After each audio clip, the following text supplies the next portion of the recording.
Ipinatawag ni Kuya sina Clarice at Esnir para sa isang magandang balita. Nais kong ipaalam, naging maganda ang ticket sales ng inyong The Big Carnival Concert. At dahil dito, ang inyong Big Carnival Concert ay magkakaroon ng ikalawang pagtatanghal.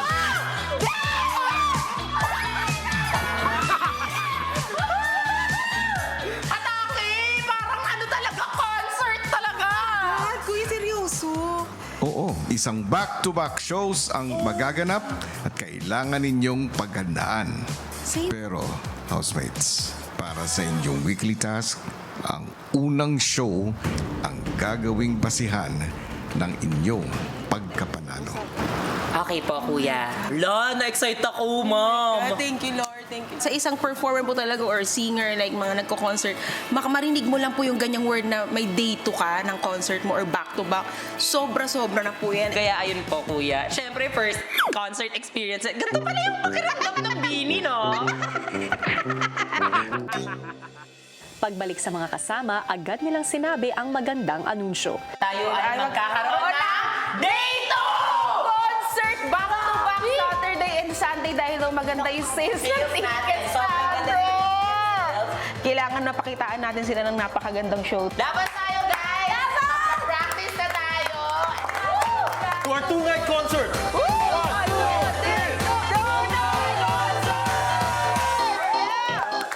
Sa pagpapatuloy ng kanilang rehearsal, mukhang mas naging ganado pa ang lahat. Ganda nito!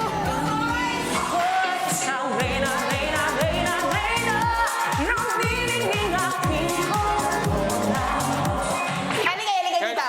Halika naman dito. I-play mo. Yung mga lalaki. Halika dito.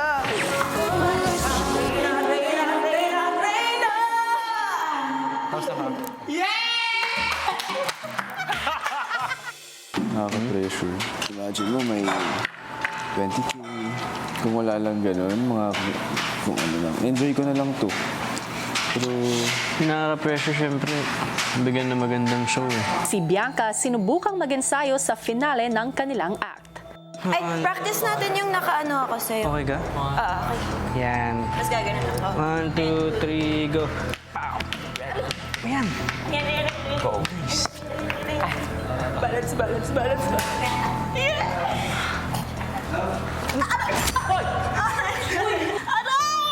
Bakit?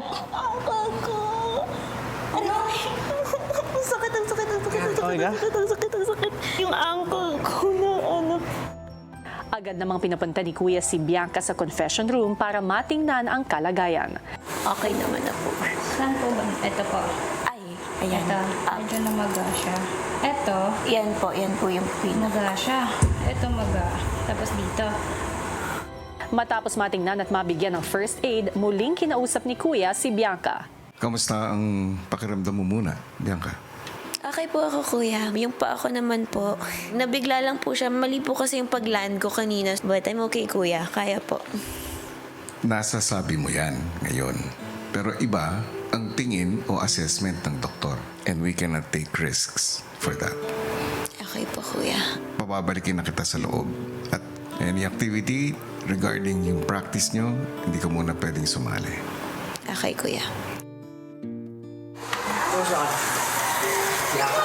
Guys, I'm so sorry. Sabi ni kuya, kailangan ko lang hintayin yung clearance. Kaya talaga Pahinga ka na muna. Para mas mapabilis. Sorry, guys. Okay lang, pahinga ka. Watch mo na lang kami. Kinabukasan, isang araw bago ang kanilang Big Carnival Concert, ramdam ang pagod nila sa mga rehearsals. Morning, y'all! Ate, ang taba ng paa ko! Paano ko okay? First position, y'all. Tomorrow na to. Tayo, my love. Tomorrow, we will see the faces of your mothers. This is it.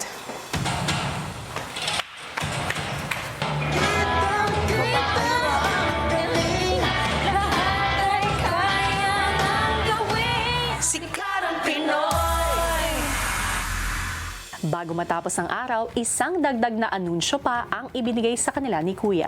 Kung maging perfect ang isang duo, sa mga carnival acts sa inyong second show, ay muli kayong makakakuha ng 1/3 ng inyong kabuuang budget. Wow! Kuya, kinikilig ako. Eto, dagdag motivation po to sa amin talaga, kuya. This is the best task ever!